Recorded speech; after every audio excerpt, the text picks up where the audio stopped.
마태복음 10장 32절에서 33절 말씀 가지고 오늘 하나님의 친자검사라는 제목으로 함께 은혜 나누고자 합니다.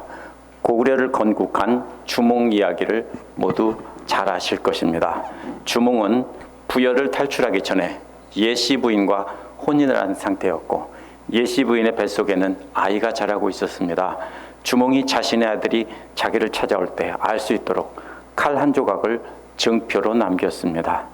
그 아이가 유리인데 유리는 주몽이 고구려를 세운 지 19년쯤에 아버지가 남긴 칼 조각을 들고 아버지를 찾아갑니다. 유리가 자신의 아들임을 확인한 주몽은 유리를 태자로 책봉했고 고구려 둘째 왕인 유리왕이 되었습니다. 주몽은 자신이 남긴 칼 조각으로 유리가 자신의 친자임을 확인한 것입니다. 예수께서는 오늘 말씀에서 하나님의 친자 확인 검사에 대해서 말씀하십니다. 예수 그리스도를 믿는 자들이 하나님의 앞에 섰을 때 하나님께서 진짜 하나님의 아들인지 아닌지 확인하는 절차를 거친다는 겁니다. 그때도 우리에게 네가 갖고 온 칼 조각을 내놔봐라 이렇게 하신다는 것입니다. 우리가 진짜 하나님의 아들인지 검사하는 분은 그런데 예수님이십니다. 예수께서 우리가 하나님의 자녀인지 아닌지 검사해보고 하나님께 그 결과를 알려드린다는 겁니다. 마태복음 25장 32절에서 양과 염소를 구별하듯 한다는 말씀과도 같은 말씀입니다. 오늘 말씀을 통해서 우리가 어떻게 하면 예수님이 우리가 하나님 앞에 섰을 때 우리를 보고 이 사람은 아버지의 진짜 사랑받는 자녀 맞습니다 라고 증언하실지 생각해보는 시간을 갖도록 하겠습니다. 첫 번째로 32절은 예수 그리스도를 시인하는 사람입니다. 하나님의 친자 확인 검사관인 예수께서 먼저 어떤 사람이 하나님의 진짜 자녀인지 말씀해 주십니다. 32절에 보면 누구든지 사람 앞에서 나를 시인하면 나도 하늘에 계신 내 아버지 앞에서 그 사람을 시인할 것이요라고 했습니다. 여기서 시인한다는 말은 항상 같은 말을 한다는 뜻입니다. 항상 똑같은 말로 하는 것은 진실된 것입니다. 거짓말을 하는 사람은 앞뒤가 안 맞고 기억을 못하기 때문에 다른 말을 할 수 있죠. 그러나 항상 똑같은 말을 진실을 말한다는 것입니다.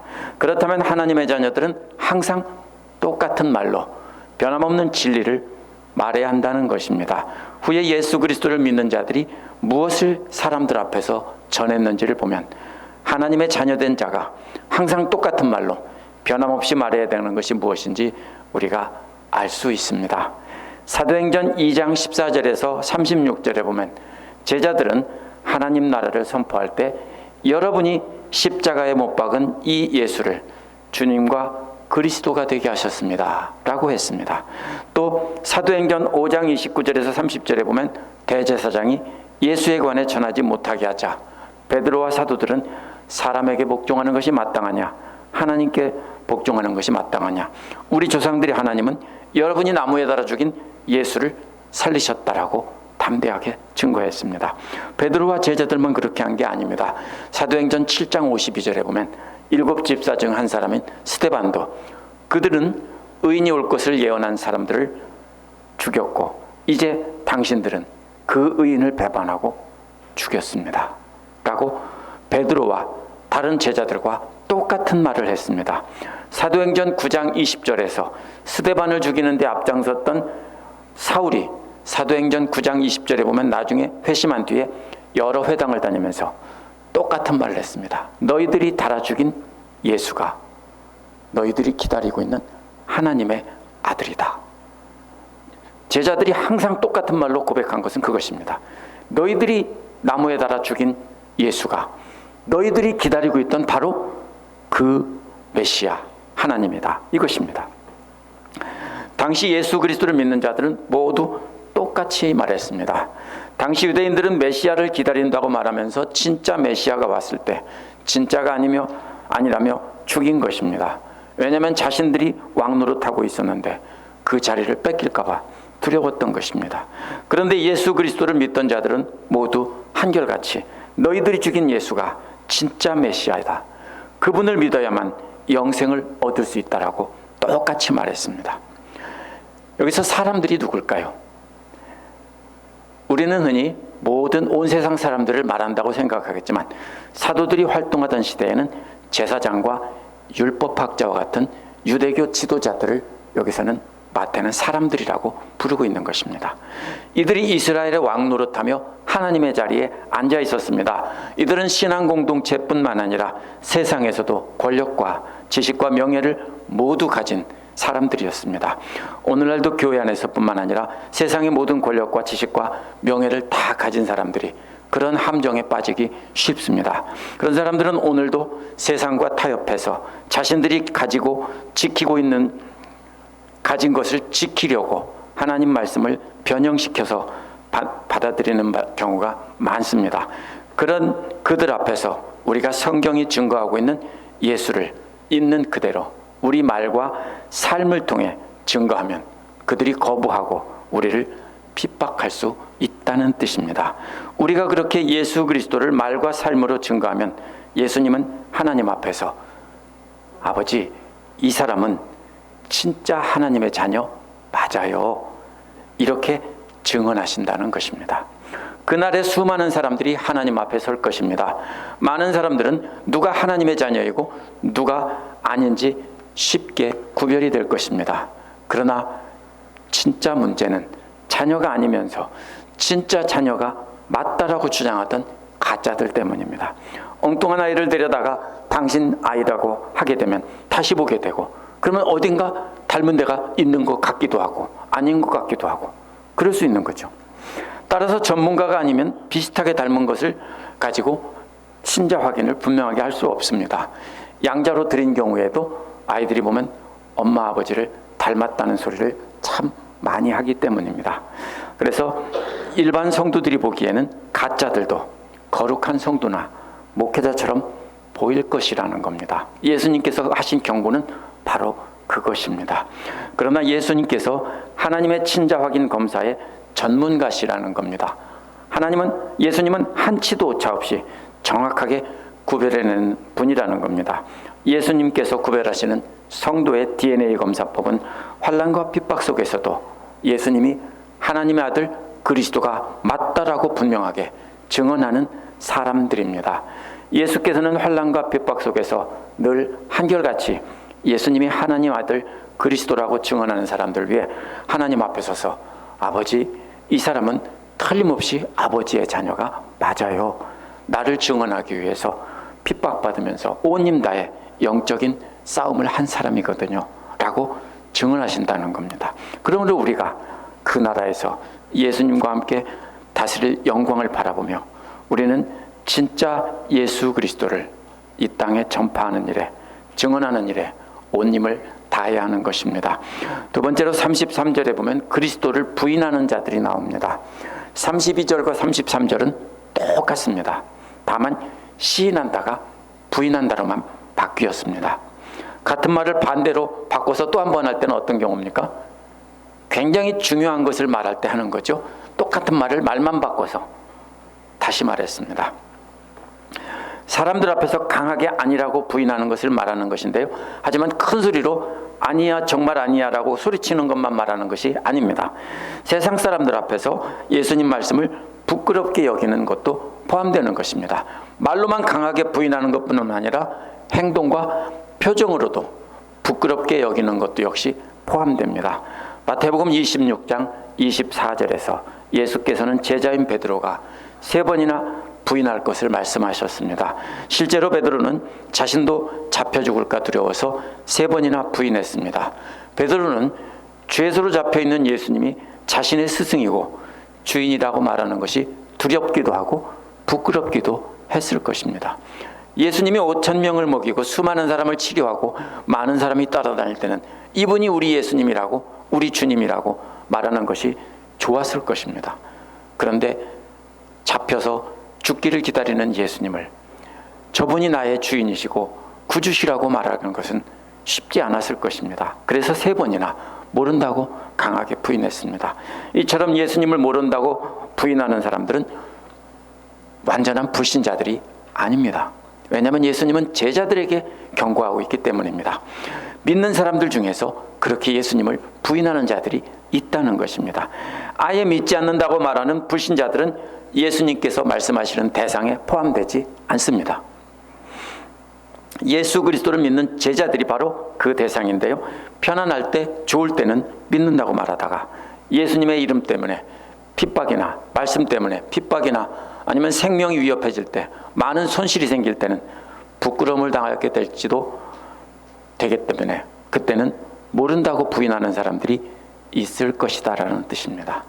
요한복음 12장 42절에도 예수님을 모른다고 부인하는 사람들이 나옵니다. 요한은 지도자들 가운데서도 예수를 믿는 사람이 많이 생겼으나 그들은 바리새파 사람들 때문에 믿는다는 사실을 드러내지는 못하였다. 그것은 그들이 회당에서 쫓겨날까 두려워하였기 때문이다 라고 말했습니다. 똑같은 경우를 말한 것입니다. 지도자나 관원이라고 번역된 말은 유대인들 중에서 가장 높은 위치에 있던 산헤드린 공회원을 가리키는 말입니다.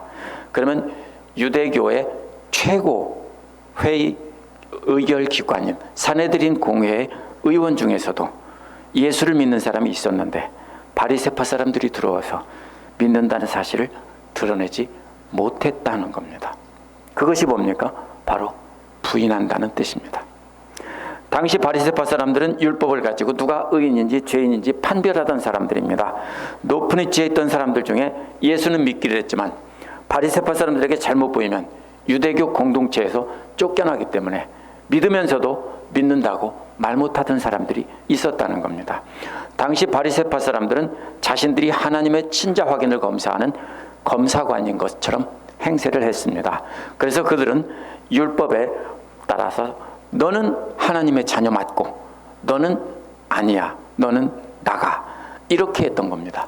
그래서 자신들과 비슷한 사람들, 겉으로 율법 지키는 사람들은 하나님의 자녀 맞다라고 하고 아닌 사람들은 내쫓았습니다.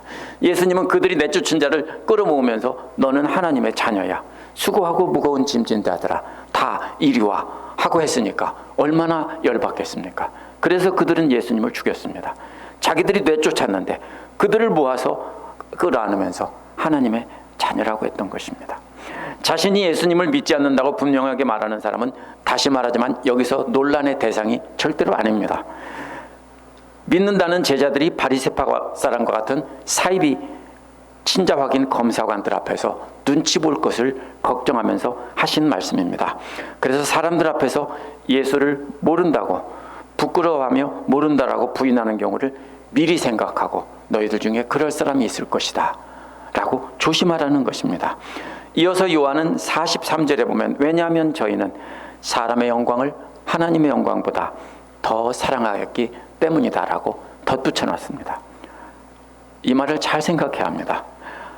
하나님의 영광을 사랑하기는 했지만 사람의 영광을 조금 더 사랑했다라는 뜻입니다.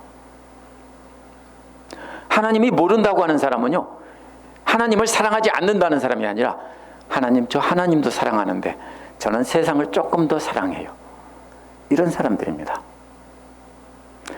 사람의 영광이란 사람들에게 존경받고 박수갈채를 받는 것입니다.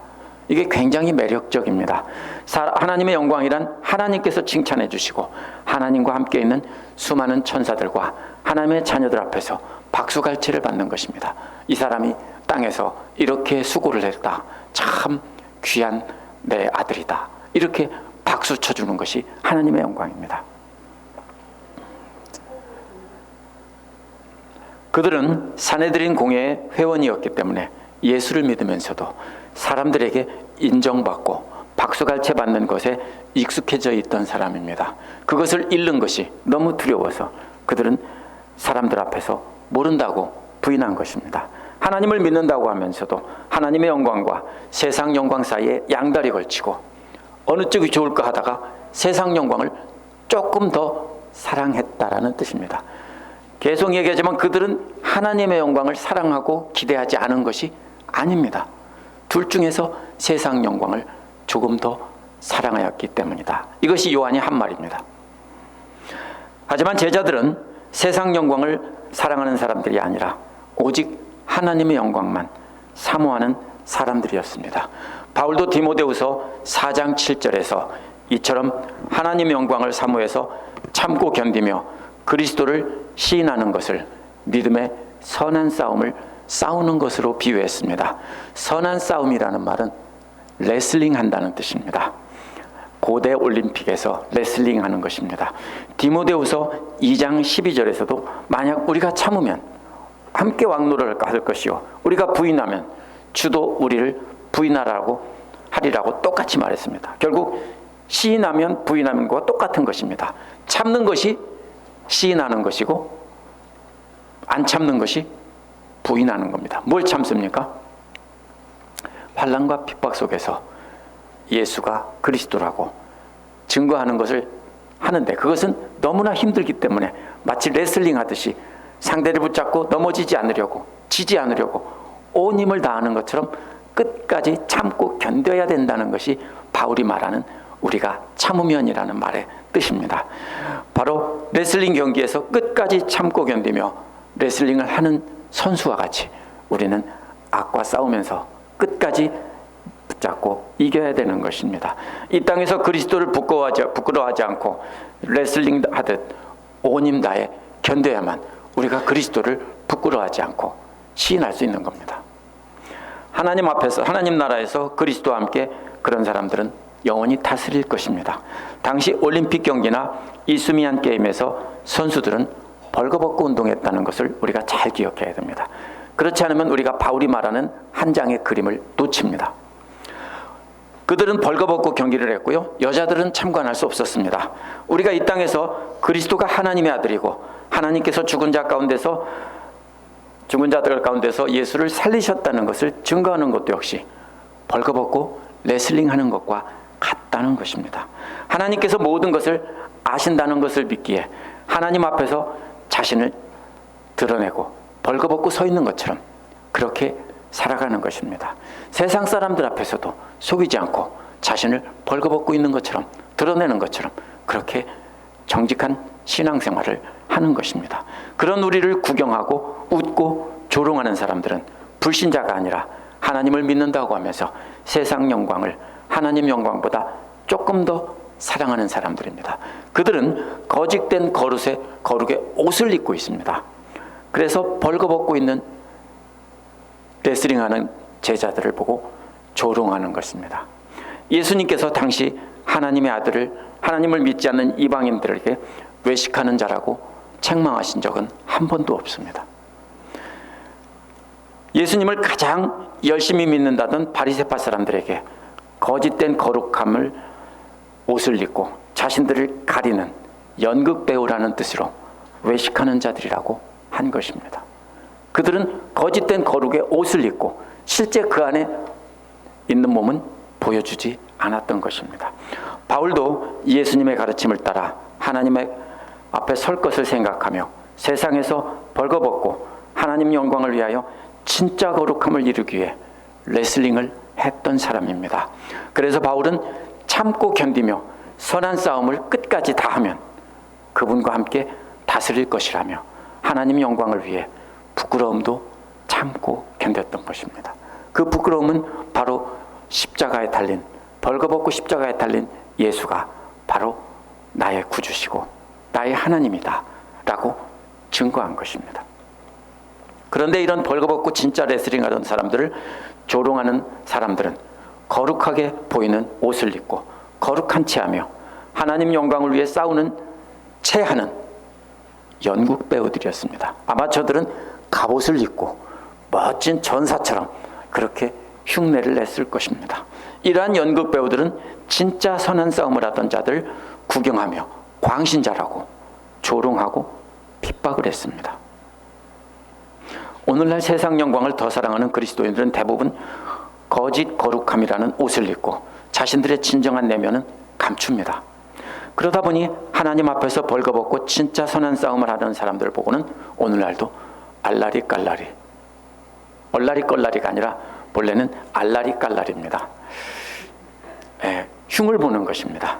그러나 우리가 예수 그리스도를 하려면 우리는 고대 올림픽의 레슬링 선수들처럼 우리 안에 있는 벌거벗은 우리의 참모습을 드러내야 하는 것입니다.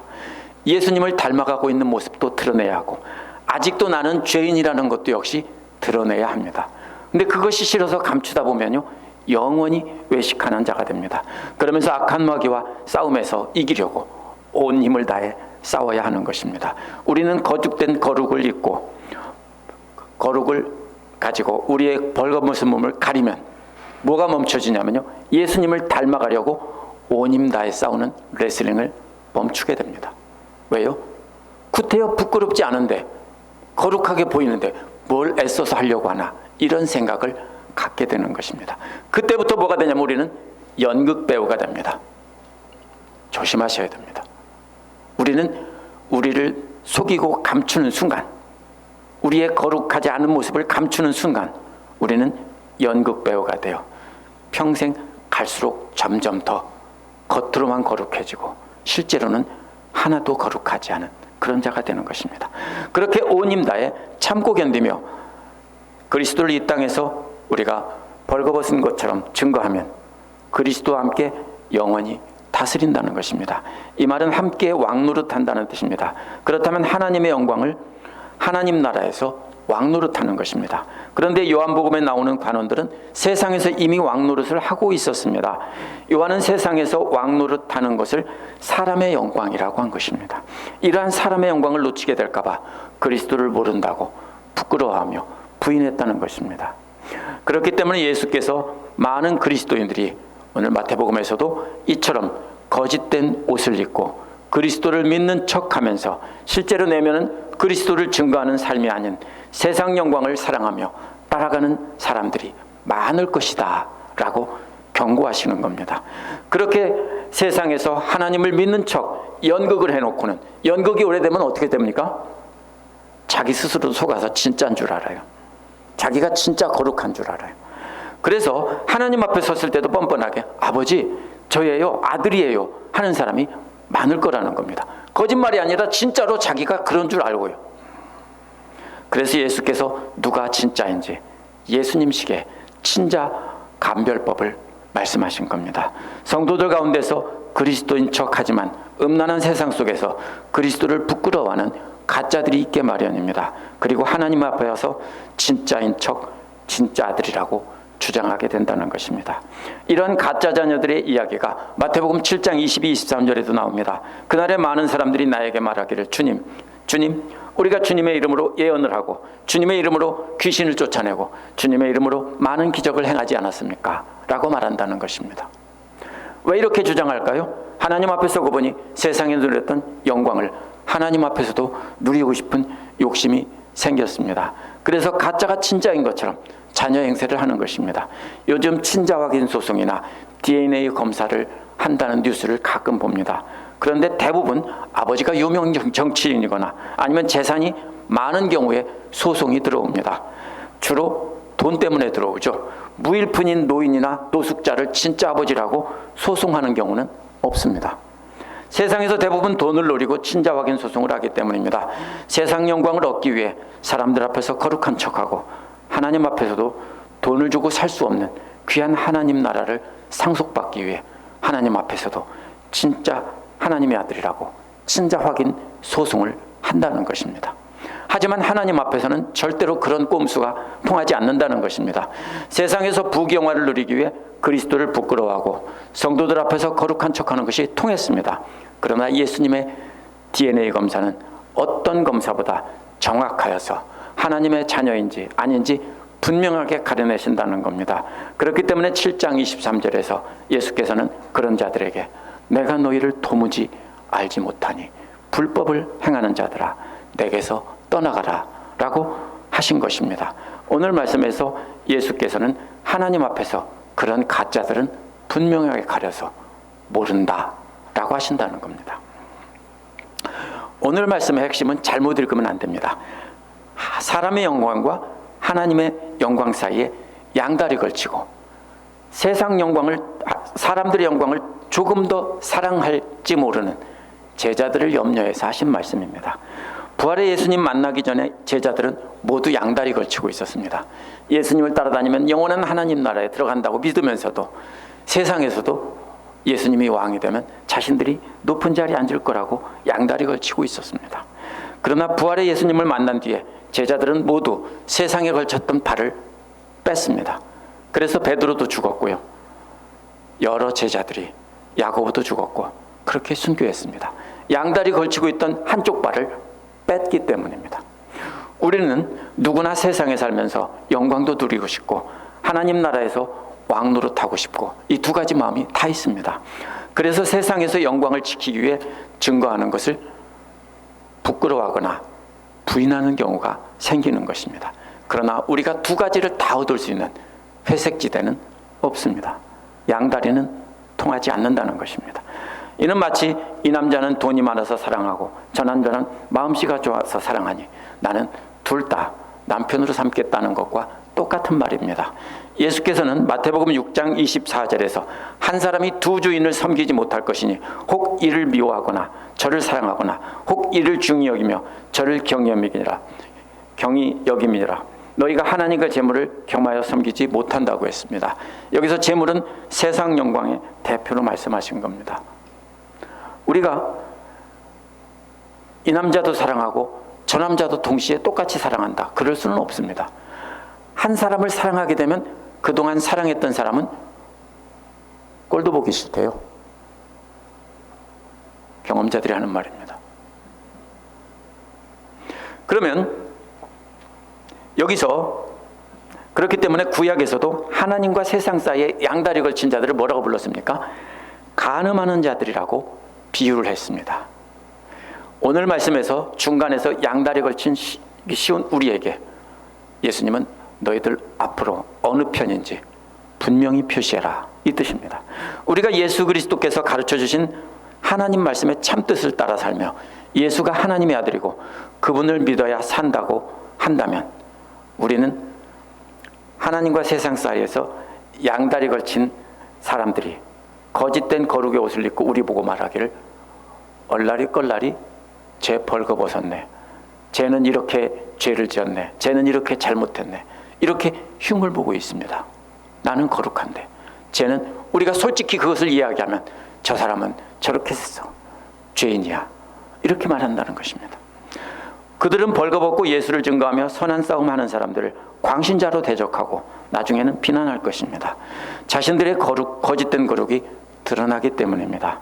그걸 참고 견디며 예수 그리스도가 하나님의 아들이고 구주시라는 것을 증거해야 하는 것입니다.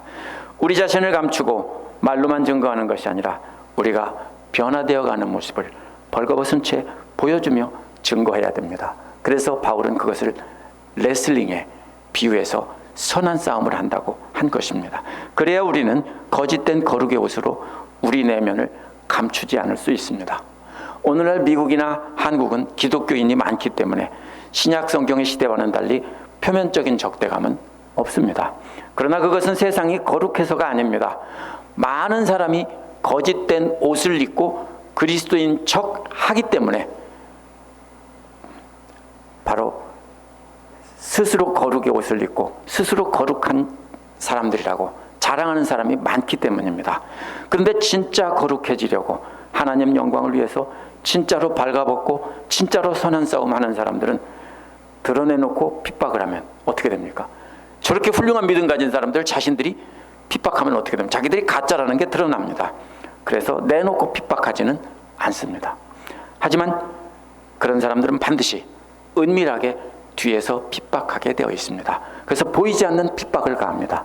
저런 사람들은 이단이야, 아니면 광신자야, 이런 식으로 몰고 갑니다. 성경을 가지고 이렇게 믿어야 맞는데 저 사람들은 너무 많이 나갔어, 이렇게 말하는 것입니다. 그러나 그런 사람들은, 그렇게 거룩한 척하는 사람들은 이 땅에서 표시가 나지 않을 수 있습니다.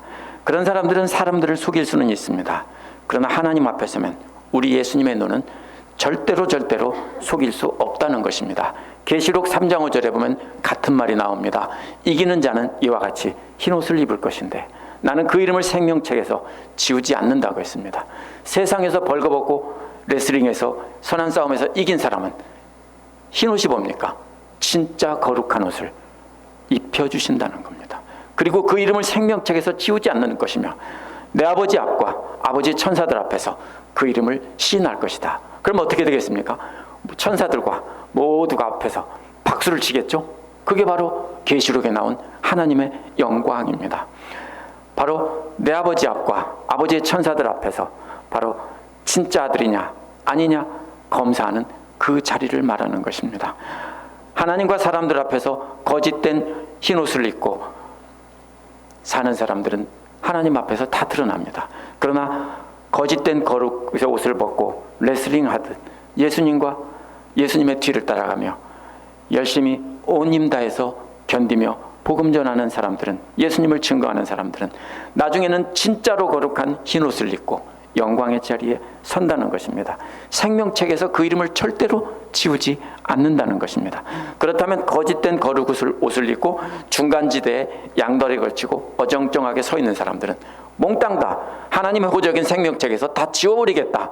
이것이 계시록과 마태복음의 공통된 말씀입니다. 우리는 벌거벗고 선한 싸움을 해야 합니다. 진짜로 벌거벗으라는 말이 아니라 거짓된 거룩으로 자신을 감추지 말라는 뜻입니다.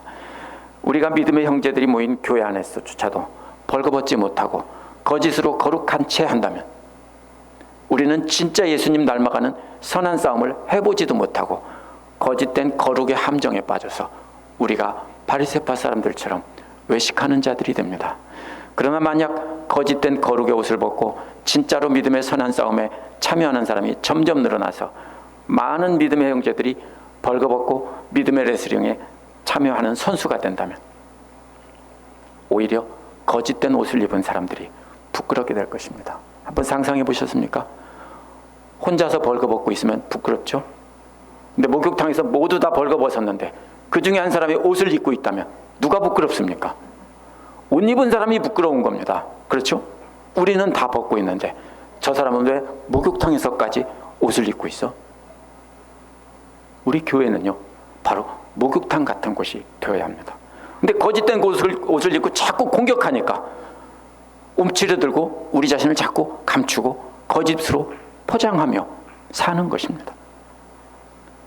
그런데 교회는 진짜로 목욕탕 같은 곳이 되어야 합니다. 거짓된 거룩의 옷을 벗어버리고 진짜 거룩한 싸움에 참여하는 사람들이 함께 씨름하며 레슬링하는 곳이 되어야 합니다. 그렇게 벌거벗고 몸부림치며 예수님을 따라가며 말씀과 삶으로 증거하는 삶을 살아야 합니다. 그러면 서로 잘못이 있어도 흉을 보지 않게 되고 내 모습과 저 모습이 똑같네 라고 하며 우리가 함께 은혜를 받는 것입니다. 그러면 우리는 하나님 앞에 섰을 때 예수께서 아버지, 이 사람 진짜 하나님의 자녀 맞아요 라고 하실 것입니다. 기도하겠습니다.